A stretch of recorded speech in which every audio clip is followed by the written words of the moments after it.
नमस्कार साथियों, आप लोगों का स्वागत है हमारे YouTube channel CGPSC and CG Vyapam पर।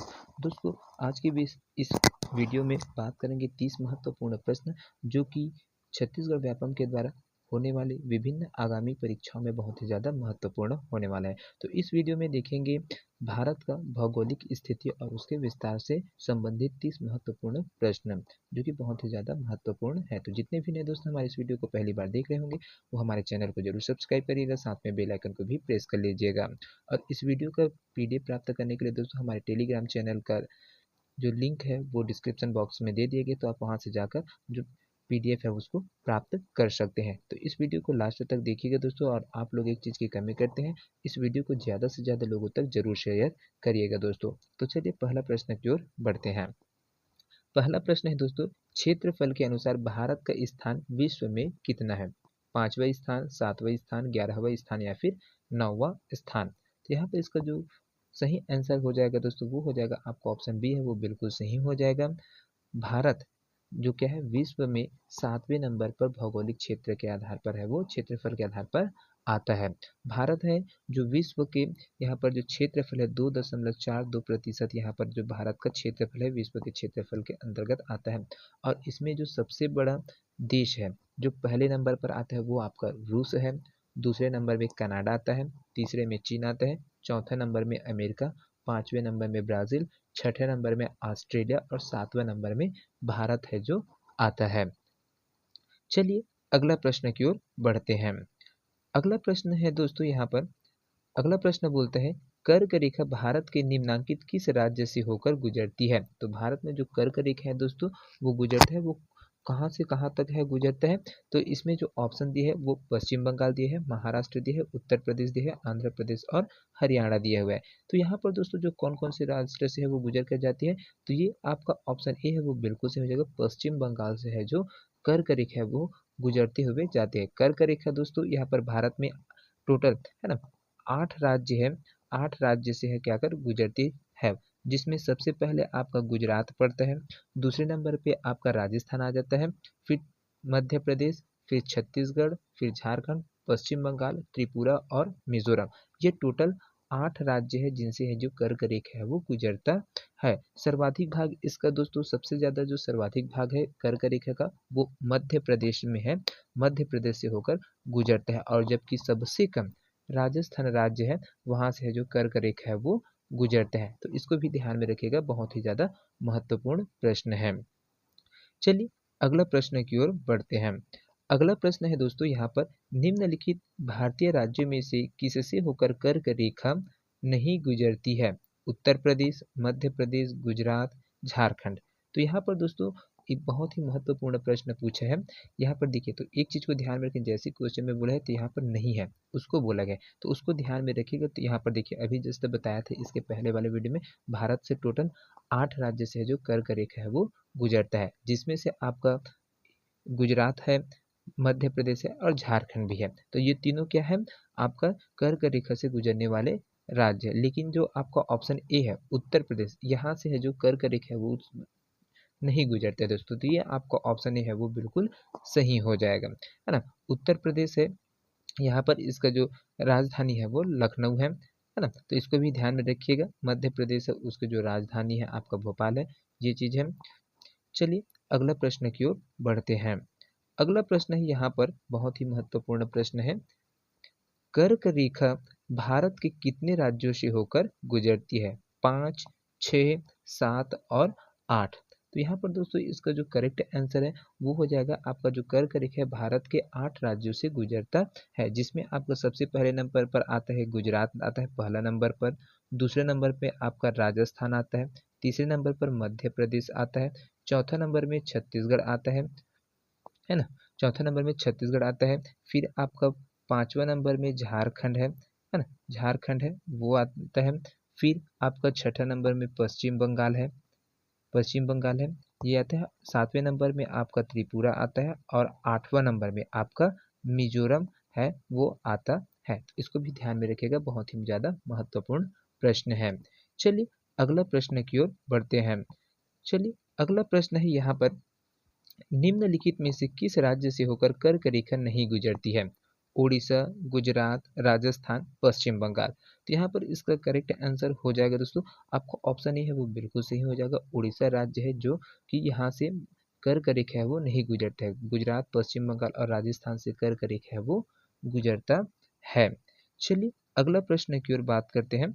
अगला प्रश्न है यहाँ पर, निम्नलिखित राज्यों में से किस राज्य से कर्क रेखा नहीं गुजरती है? मध्य प्रदेश, छत्तीसगढ़, बिहार, झारखंड। तो यहाँ पर इसका जो करेक्ट आंसर हो जाएगा दोस्तों, ये हो जाएगा आपका ऑप्शन सी है वो बिल्कुल सही हो जाएगा। बिहार राज्य से है कर्क रेखा नहीं गुजरते है। बाकी मध्य प्रदेश, छत्तीसगढ़ और झारखंड ये तीनों राज्य है से कर्क रेखा है वो गुजरता है। मध्य प्रदेश में दोस्तों सबसे बड़ा, तो एक चीज और ध्यान में रखिएगा, यहाँ पर मध्य प्रदेश में है वो जो कर्क रेखा है वो सबसे ज्यादा लंबा सीमा रेखा है। यहाँ पर कर्क रेखा है वो मध्य प्रदेश से होकर गुजरता है, और सबसे छोटा आपका राजस्थान है वहां से गुजरता है। चलिए अगले प्रश्न की ओर बढ़ते हैं। यहाँ पर अगला प्रश्न है आपका, कर्क रेखा निम्नलिखित में से किन राज्यों से होकर गुजरती है? असम, मणिपुर, मिजोरम, नागालैंड, सिक्किम। तो यहाँ पर देखिए दोस्तों, बहुत से अलग अलग प्रकार के क्वेश्चन है वो बनाकर पूछते हैं। इस प्रकार से आपको हर एक क्वेश्चन है जो बार बार सीजीपीएससी और सीजीव्यापम के द्वारा पूछा गया, उन प्रश्नों को है मैं आपके लिए लाया हूँ, है ना। तो इसमें देखिए जो आपका कौन से राज्य से होकर गुजरती है, तो ये आपका ऑप्शन सी है वो बिल्कुल सही हो जाएगा। मिजोरम से दोस्तों जो आपका कर्क रेखा है वो गुजरता है। असम है, इससे नहीं गुजरते हैं। मणिपुर भी से भी कर्क रेखा नहीं गुजरते, नागालैंड से भी नहीं गुजरता है, और सिक्किम से भी है वो नहीं गुजरता है। लेकिन आपका मिजोरम है, ये आपका यहाँ से 8वां राज्य है जहाँ से है वो कर्क रेखा है वो गुजरता है। साथ में यहाँ पर आपका ये जो सभी राज्य हैं दोस्तों, इसको भारत का, है ना, भारत की 7 बहनियाँ है वो कहा जाता है। पूर्वी भारत को भारत में जो 7 बहनियाँ राज्य के नाम से है वो जाना जाता है। तो यहाँ पर इसको ध्यान में रखिएगा। और इस तरफ की जो पूर्वी बिंदु है ना, जो कि 97.25 डिग्री पर है, यहाँ पर आपका किबिथ आता है जो पूर्वी देशांतर है वो बनाता है। और ये किबुथु है वो अरुणाचल प्रदेश में स्थित है। तो इसको भी ध्यान में रखिएगा, बहुत ही ज्यादा महत्वपूर्ण प्रश्न है। चलिए अगला प्रश्न की ओर बढ़ते हैं। अगला प्रश्न है यहाँ पर, भारत के निम्नलिखित राज्यों में से उन्हें पहचानिए जहां से कर्क रेखा गुजरती है, और उन्हें पूर्व से पश्चिम के क्रम में लगाइए। तो यहाँ पर पूर्व से पश्चिम के क्रम में लगाना है दोस्तों। तो पहला में गुजरात है, दूसरे में पश्चिम बंगाल, तीसरा उत्तर प्रदेश, चौथा झारखंड, मध्य प्रदेश, बिहार और छत्तीसगढ़ दिया हुआ है। तो यहाँ पर देखिए दोस्तों, तो यहाँ पर एक चीज आपको ध्यान में रखना है, बहुत सी जरूरी चीज है। यहाँ से पूर्व से पश्चिम की ओर है वो ज्ञात करना है। तो यहाँ पर ये भारत का जो है दोस्तों वो, ये पूर्व वाला भाग हो गए, ये पश्चिम भाग हो गए, ये उत्तर और ये दक्षिण है। तो ये चारों दिशा है आपको ज्ञात रहेगा। तो आप पूर्व से पश्चिम दिशा की ओर है वो लगा सकते हैं। तो पहले इधर से ऐसे आपको है वो लगाना है, पूर्व से पश्चिम दिशा की ओर। तो पूर्व में सबसे पहले कौन सा चीज आता है दोस्तों, यहाँ पर जो ऑप्शन दिया है उसके आधार पर आपका पहले में पश्चिम बंगाल आ जाएगा, फिर आपका झारखंड आ जाएगा, है ना, फिर आपका छत्तीसगढ़ आएगा, छत्तीसगढ़ के बाद फिर मध्य प्रदेश आएगा, मध्य प्रदेश के बाद आपका जो गुजरात है वो आएगा। इस प्रकार से जो आपका कूट दिया है वो, उसमें आपका ऑप्शन भी है वो बिल्कुल सही हो जाएगा। चलिए अगला प्रश्न की ओर बढ़ते हैं। अगला प्रश्न है दोस्तों, यहाँ पर बहुत ही महत्वपूर्ण प्रश्न है ये। भारतीय मानक समय IST, इंडियन स्टैंडर्ड टाइम, है ना, और ग्रीनविच मध्यमान समय GMT के बीच का जो समय अंतराल है वो कितने हैं? 5 घंटे 30 मिनट, 12 घंटे 30 मिनट, 6 घंटे 30 मिनट, 6 घंटे 30 मिनट, या फिर 8 घंटे 30 मिनट। तो यहाँ पर इसका जो करेक्ट आंसर है दोस्तों वो हो जाएगा आपका ऑप्शन ए है वो बिल्कुल सही हो जाएगा। जो भारतीय मानक समय और ग्रीनविच मध्यमान जो समय है उनके बीच में 5.5 घंटा का है, प्लस 5 घंटा 30 मिनट का जो समय है वो ज्यादा है। यहाँ पर भारतीय मानक समय है जिसको इंडियन स्टैंडर्ड टाइम है वो बोला जाता है, जो कि 82 डिग्री, है ना, 82 डिग्री और 30 मिनट, 82 डिग्री 30 मिनट पूर्वी देशांतर रेखा के जो 5 राज्य है, उत्तर प्रदेश, मध्य प्रदेश, छत्तीसगढ़, उड़ीसा और आंध्र प्रदेश, यहाँ से होकर है वो गुजरता है। भारतीय मानक समय जो ग्रीनविच मध्यमान समय है जिसको GMT बोलते हैं वो 5 घंटा 30 मिनट से है, उससे आगे है। तो इसको भी ध्यान में रखिएगा, बहुत ही ज्यादा महत्वपूर्ण प्रश्न है। चलिए अगला प्रश्न की ओर बढ़ते हैं।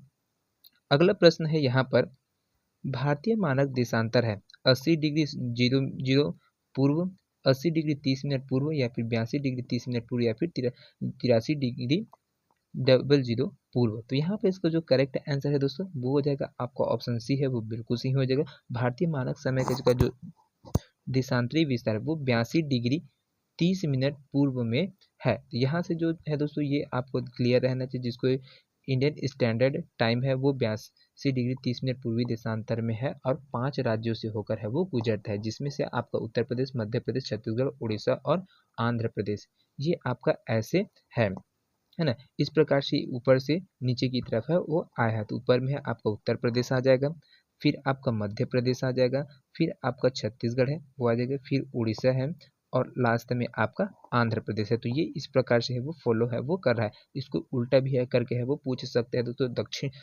दक्षिण से उत्तर दिशा की ओर है ऐसे करके पूछ सकते हो। तो यहाँ पर आंध्र प्रदेश, फिर आपका उड़ीसा, फिर छत्तीसगढ़, ऐसे करके आपको फिर आंसर है वो बताना पड़ेगा। चलिए अगला प्रश्न की ओर बढ़ते हैं। अगला प्रश्न है यहाँ पर, भारतीय मानक समय आधारित है 80 डिग्री पूर्व देशांतर पर, 80 डिग्री पश्चिम देशांतर पर, 80 डिग्री 30 मिनट पूर्वी देशांतर पर, या फिर 82 डिग्री 30 मिनट पूर्वी देशांतर पर। तो यहाँ पर इसका जो करेक्ट आंसर है दोस्तों वो हो जाएगा आपका ऑप्शन सी है, बिल्कुल सही हो जाएगा। 80 डिग्री 30 मिनट पूर्वी देशांतर पर है जो भारतीय मानक समय है ना, वो आपका आधारित है। ये ग्रीनविच समय से दोस्तों 5 घंटा 30 मिनट है वो आगे है। चलिए अगला प्रश्न की ओर बढ़ते हैं।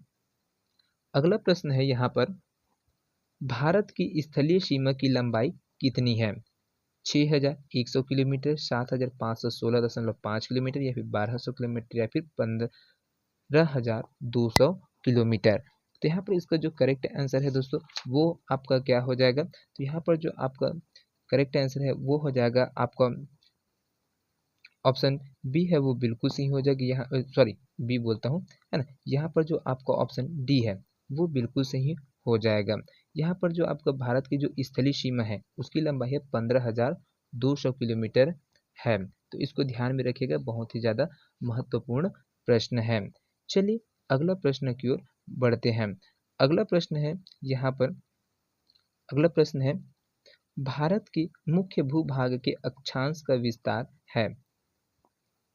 तो यहाँ पर देखिए 5 डिग्री 10 मिनट 28 है, उत्तर से 68,753 उत्तर तक है वो दिया हुआ है। तो यहाँ पर इसका जो आपका मुख्य अक्षांश है वो आपका ऑप्शन बी है, वो बिल्कुल सही हो जाएगा। जो 4 ऑप्शन है इसको बोलने में थोड़ा अजीब टाइप से लगेगा, इस वजह से नहीं बोल रहा हूँ, है ना। तो इसको भी ध्यान में रखिएगा, आपका ऑप्शन बी है वो बिल्कुल सही हो जाएगा। 8 डिग्री 4 मिनट 28 डिग्री उत्तरी अक्ष से 37 डिग्री 15 मिनट 53 मिनट उत्तर तक है वो आपका हो जाएगा। जो मुख्य भूभाग का जो अक्षांश से विस्तार है वो चीज़ है आपको बताना है ना। तो चलिए अगला प्रश्न की ओर बढ़ते हैं। अगला प्रश्न है यहाँ पर, अगला प्रश्न बोलता है, मुख्य भूमि लक्षद्वीप एवं अंडमान निकोबार द्वीप समूह को शामिल करते हुए भारतीय तटरेखा की लंबाई कितनी है? 4813 किलोमीटर, 6480 किलोमीटर, 7517 किलोमीटर, 8230 किलोमीटर, या फिर 9000 किलोमीटर। तो यहाँ पर इसका जो करेक्ट आंसर है दोस्तों वो कितना आ जाएगा? आपका जो इसका करेक्ट आंसर है वो हो जाएगा दोस्तों आपका ऑप्शन सी है, बिल्कुल सही हो जाएगा। 7517 किलोमीटर है वो हो जाएगा। जब हम क्या करेंगे, लक्षद्वीप और अंडमान निकोबार द्वीप समूह है उसके जो लंबाई है ना, भारतीय तट रेखा में शामिल करेंगे तो ये इतना हो जाएगा।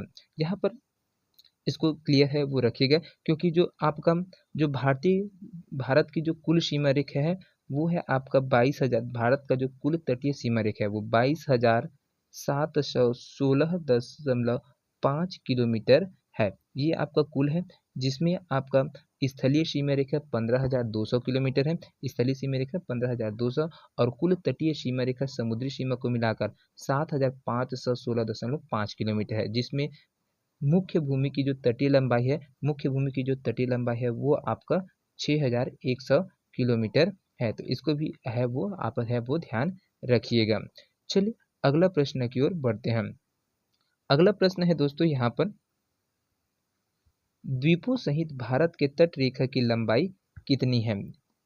6100 किलोमीटर, 6200 किलोमीटर, 7516 किलोमीटर या फिर 8000 किलोमीटर। तो यहाँ पर इसका जो करेक्ट आंसर है दोस्तों वो हो जाएगा आपका ऑप्शन सही सी है, बिल्कुल सही हो जाएगा। 7516.5 किलोमीटर है वो भारत की जो तट रेखा है कि है उनकी लंबाई है, जो द्वीप समूह है उनको मिलाकर। द्वीप समूह की बात करें तो यहाँ पर जो द्वीप समूह है उनकी जो लंबाई है ना, कुल तटीय सीमा रेखा है उसमें जो आपका समुद्री सीमा रेखा है वो 7516.5 है। साथ में जो तटीय लंबाई है भारत के जो 9 राज्य है उनमें से है ना, तो उनमें आपका 6100 किलोमीटर है वो है। चलिए अगला प्रश्न की ओर बढ़ते हैं। अगला प्रश्न है यहाँ पर, भारत की तट रेखा की लंबाई कितनी है? 6100 किलोमीटर, 6200 किलोमीटर, 6175 किलोमीटर या फिर 6500 किलोमीटर। तो यहाँ पर भारत की जो तट रेखा की जो कुल लंबाई है दोस्तों वो है आपका ऑप्शन ए है, वो बिल्कुल सही हो जाएगा। भारत का जो तटीय सीमा रेखा है ना, वहाँ पर उनका जो लंबाई है वो 6100 किलोमीटर है। चलिए अगला प्रश्न की ओर बढ़ते हैं। अगला प्रश्न है यहाँ पर, भारत का दक्षिणतम बिंदु इंदिरा पॉइंट निम्न में से कहाँ स्थित है? तमिलनाडु, छोटा निकोबार, बड़ा निकोबार या फिर कार निकोबार द्वीप समूह में। तो यहाँ पर जो इंदिरा पॉइंट है दोस्तों है ना, इंदिरा पॉइंट है वो आपका जो दक्षिणतम बिंदु है और वो बड़ा निकोबार में है वो स्थित है। तो इसको ध्यान में रखिएगा, बड़ा निकोबार है वहां पर है वो स्थित है ना। तो इंदिरा पॉइंट है वो आपका इंदिरा कॉल है जम्मू कश्मीर के ऊपर है। ऊपर की तरफ हम बढ़ते हैं तो जम्मू कश्मीर में दोस्तों यहाँ पर है ना उत्तरी भाग में, तो वहाँ पर आपका इंदिरा कॉल है जो जम्मू कश्मीर में स्थित है और 37 डिग्री 6 मिनट उत्तरी अक्षांश पर है वो स्थित है। इसी प्रकार से आप इंदिरा पॉइंट की ओर बात करते हैं तो यह बृहद निकोबार में स्थित है और इनकी जो झुकाव है वो 6 डिग्री 8 मिनट उत्तरी अक्षांश में व्यवस्थित है ना। तो इसको भी ध्यान में रखिएगा, बहुत ही महत्वपूर्ण प्रश्न है। चलिए अगला प्रश्न की ओर बढ़ते हैं। अगला प्रश्न है, भारत की मुख्य भूमि का दक्षिणी नोक है केप कैमोरिन, कैलीमेयर पॉइंट या फिर इंदिरा पॉइंट या फिर नॉरिमन पॉइंट। तो यहाँ पर जो भारत की जो मुख्य भूमिका जो दक्षिणी नोक है दोस्तों वो क्या हो जाएगा आपका कैप कैमोरिन है वो स्थित है। कैप कैमोरिन है वो आपका स्थित है। यहाँ पर हम है बात करते हैं अगर उत्तरी ध्रुव है जो जहाँ पर इंदिरा कॉल है वो 37 डिग्री 6 मिनट है ना उत्तरी बिंदु पर इंदिरा कॉल स्थित है। इसी प्रकार से अगर कन्याकुमारी की बात करें तो यहाँ पर दक्षिणतम बिंदु है वो 8 डिग्री 4 मिनट उत्तरी अक्षांश में है वो आपका स्थित है। इसी प्रकार से पश्चिम से और पूर्व है उसकी बात करते हैं तो यहाँ पर 68 डिग्री 7 मिनट पूर्वी देशांतर से जहाँ की जो आपका पश्चिमी बिंदु है वो गुजरात में कच्छ का रण क्षेत्र है वो है। और आपका जो पूर्वी भाग की बात करते हैं तो वहाँ पर किबिथु है ना, किबिथु है यहाँ पर। ये इसका जो अक्षांशीय विस्तार है ना वो आप देशांतरी विस्तार है ना, देशांतरी विस्तार है वो 57 डिग्री 25 मिनट है। तो इसको भी ध्यान में रखिएगा, बहुत ही महत्वपूर्ण प्रश्न है। चलिए अगला प्रश्न की ओर बढ़ते हैं। अगला प्रश्न है, भारत के दक्षिण में सबसे दूरस्थ स्थल कौन सा है? Cape Comorin, Point Calimere, Indira Point या फिर पोर्ट ब्लेयर। तो यहाँ पर सबसे दूरस्थ स्थल कौन सा है दोस्तों? तो यहाँ पर आपका ऑप्शन सी है वो बिल्कुल सही हो जाएगा। इंदिरा पॉइंट है वो भारत का सबसे जो दक्षिण भाग में दूरस्थ स्थल है। यह जो है दोस्तों बृहद निकोबार में है वो स्थित है और इसका जो राज्य है तमिलनाडु है ना, तमिलनाडु में है ये स्थित है। चलिए अगला प्रश्न की ओर बढ़ते हैं। अगला प्रश्न है आपका यहाँ पर, निम्नलिखित में से कौन सा राज्य पाकिस्तान के साथ अपनी भूमि सीमा रेखा को साझा नहीं करता है? हरियाणा, गुजरात, राजस्थान या फिर पंजाब। तो यहाँ पर दोस्तों जो पाकिस्तान के साथ लगा हुआ राष्ट्र नहीं है, जो राज्य नहीं है, वो आपका ऑप्शन ए है, वो बिल्कुल सही हो जाएगा हरियाणा है ना। ये हरियाणा है वो जो पाकिस्तान की सीमा रेखा को टच नहीं करता है। गुजरात है वो टच करता है। पंजाब का भी कुछ हिस्सा है वो आपका बहुत सारा हिस्सा है वो कहाँ पर है पाकिस्तान से लगा हुआ है। और राजस्थान का जो एरिया है दोस्तों वो भी आपका वहाँ पर है वो लगा हुआ है। है ना। तो इसी प्रकार बात करें अगर भू अवस्थित राज्य की भारत में, है ना, भू अवस्थित राज्य है उसमें आपका जो 5 जो ऐसे राज्य है जो कि किसी भी तटीय सीमा रेखा से नहीं जुड़े होते और साथ में कोई भी अंतर्राष्ट्रीय सीमा रेखा को है वो नहीं छूता है, उनको भू अवस्थित राज्य है वो बोला जाता है। इसमें इनका जो संख्या है वो 5 है, जिसमें मध्य प्रदेश, छत्तीसगढ़, झारखंड, हरियाणा और तेलंगाना है वो आते हैं। चलिए अगला प्रश्न की ओर बढ़ते हैं। अगला प्रश्न है यहाँ पर, भारतीय भूमि का सर्वाधिक उत्तरी भाग है Indira Point, Parson Point, Pygmalion Point या फिर इंदिरा कॉल। तो यहाँ पर दोस्तों जो आपका उत्तरी भाग है ना, उत्तरी भाग है वो है आपका ऑप्शन डी है वो बिल्कुल सही हो जाएगा। इंदिरा कॉल है आपका उत्तरी भाग है जो कि 37 डिग्री 6 मिनट पर है और यहाँ का उत्तरी बिंदु इंदिरा काल है ना, जो कि जम्मू कश्मीर है, जो राज्य है वहाँ पर है ये स्थित है। चलिए अगला प्रश्न की ओर बढ़ते हैं। अगला प्रश्न है यहाँ पर आपका, भारत का दक्षिणतम पॉइंट निम्नलिखित में से कहाँ स्थित है? तमिलनाडु में, केरल में, लक्षद्वीप में या फिर अंडमान निकोबार द्वीप समूह में। तो यहाँ पर दोस्तों ये है आपका ऑप्शन डी है वो बिल्कुल सही हो जाएगा। अंडमान निकोबार द्वीप में समूह है दोस्तों, वहाँ पर आपका जो दक्षिणतम पॉइंट है वो स्थित है, जिसको इंदिरा पॉइंट के नाम से है वो जाना जाता है। चलिए अगला प्रश्न की ओर बढ़ते हैं। अगला प्रश्न है यहाँ पर, निम्नलिखित में से किस शहर का देशांश सबसे अधिक है? मुंबई का, दिल्ली का, रायपुर का या फिर चेन्नई का? तो यहाँ पर जो सबसे अधिक देशांश है दोस्तों वो आपका रायपुर शहर है उनका है। चलिए अगला प्रश्न की ओर है वह बढ़ते हैं। अगला प्रश्न है दोस्तों यहाँ पर बहुत ही महत्वपूर्ण